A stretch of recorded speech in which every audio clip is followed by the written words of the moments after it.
m'appelle Xavier Delavenne, donc je suis le chef du Céladon côté restaurant. Aujourd'hui, je vais vous présenter une recette, donc c'est les œufs de cocotte gourmands aux écrevisses, champignons et langue d'agneau fumée. Donc, les langues d'agneau fumée étaient une charcuterie troyenne utilisée au XVIIIe siècle dans notre région. Pour notre recette, il nous faut des feuilles d'épinards, des champignons de Paris, des oignons rouges, des écrevisses décortiquées, des œufs frais, un pain au sésame, du sel, du poivre, des langues d'agneau fumées, du beurre, de la crème liquide, une bisque d'écrevisse et du sucre. On va commencer par le confit d'oignon. Je vais éplucher les oignons, les émincer et les cuire avec une noix de beurre et une pincée de sucre.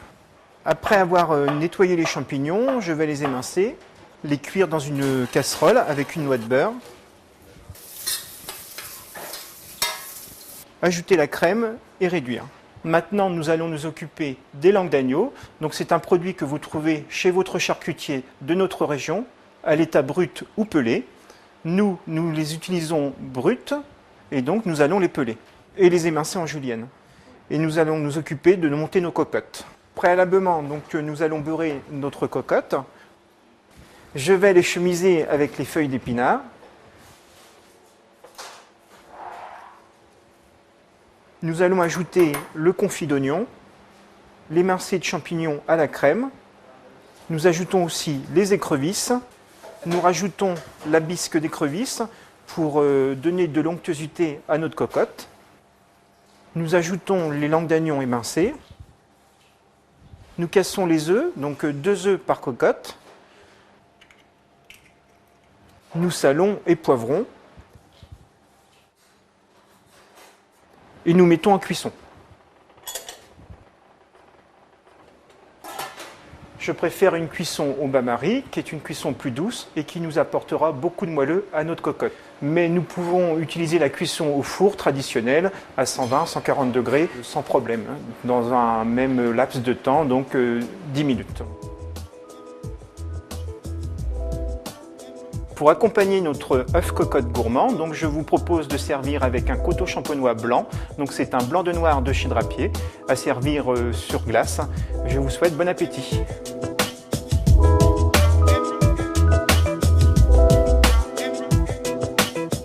Je me présente, Yves Brouillet, chef du bistrot du Pont à Pont-Sainte-Marie. Nous allons voir ensemble la papillote de choucroute et jarret demi-sel. Pour notre recette, nous avons donc le jarret demi-sel qui a cuit 2 heures au courbouillon avec ses carottes, les pommes de terre fumées et un peu de crème pour adoucir l'amertume de la choucroute. Et bien sûr, notre choucroute auboise qui a cuit 2 heures. Je propose de revisiter cette recette avec mes produits anciens de façon plus contemporaine avec ma papillote pour que la ménagère puisse la préparer la veille ou le matin même, ce qui n'est pas négligeable. Je crème légèrement ma choucroute, je la mets au centre de ma papillote. Dessus, je dispose mon jarret que je viens de désosser, quelques petites carottes, mes pommes de terre fumées coupant en 4. Alors l'astuce, comme la papillote demande de la vapeur pour gonfler, je mets 1 ou 2 petits glaçons. Puis je referme ma papillote en la soudant fermement. Il est très important de bien souder les tours. Voilà. Et je la passe au four, environ 10 minutes, thermostat 7.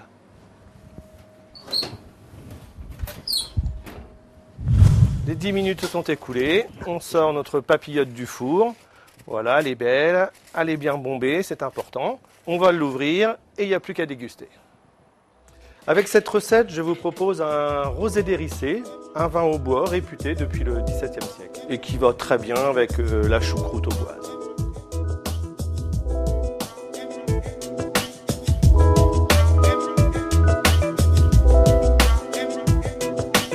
Bonjour, Monsieur Gervais Bruno, comte de Champagne, à Corribolin traiteur. Je suis donc pâtissier, chocolatier, glacier, traiteur. Nous allons réaliser aujourd'hui 2 pâtisseries, une qui date de 1820, le gâteau économique de pommes de terre, et le mirliton qui date de 1900-1910. Pour réaliser la recette du gâteau de pommes de terre, nous avons besoin de pommes de terre de consommation, d'œufs frais, de sucre, de citron et son zeste. Après avoir cuit les pommes de terre à l'eau, sans sel, sans ingrédients autres, nous épluchons les pommes de terre. Nous retirons la peau pour pouvoir les concasser avec un fouet ou un écrase pomme de terre manuel. Nous allons donc prendre le demi-citron, nous allons le zester, c'est-à-dire retirer la peau du citron avec un économe. Une fois que nous avons zesté le citron, nous pressons le citron pour obtenir le maximum de son jus.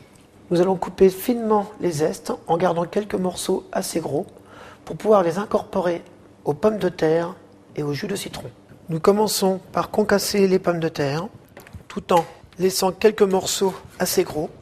Ensuite, nous allons clarifier les œufs, séparer les jaunes des blancs, les jaunes à incorporer dans les pommes de terre, puis mélanger l'ensemble. Nous allons saupoudrer de sucre.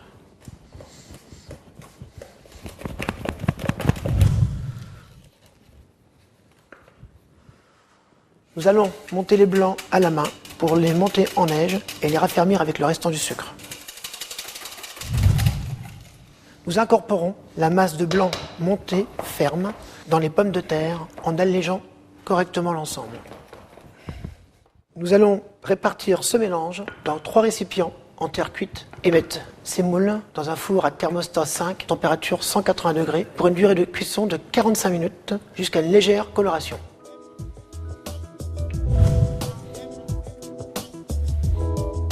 Après refroidissement, voici nos gâteaux de pommes de terre économiques.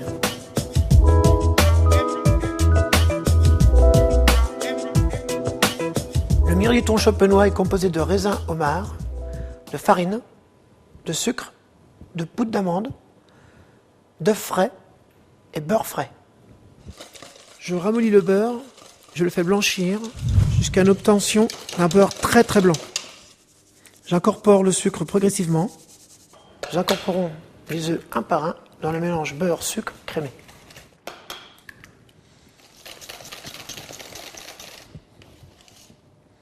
J'incorpore donc les amandes en poudre en pluie afin que l'ensemble soit bien mélangé. J'incorpore donc la farine. Je finis de mélanger jusqu'à l'obtention d'une masse assez serrée. Donc là, je remplis mes moules, préalablement foncés de pâte sablée. Nous parsemons les raisins qui ont été préalablement gonflés au marc de champagne. Nous appuyons sur les raisins pour éviter qu'ils sèchent à la cuisson. Nous allons saupoudrer de sucre afin de donner un côté croustillant et une légère décoration.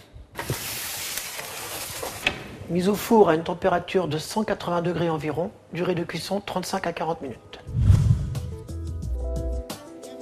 Et pour terminer votre repas champenois, le gâteau de pommes de terre économique, le mirliton champenois. Bon appétit, à bientôt.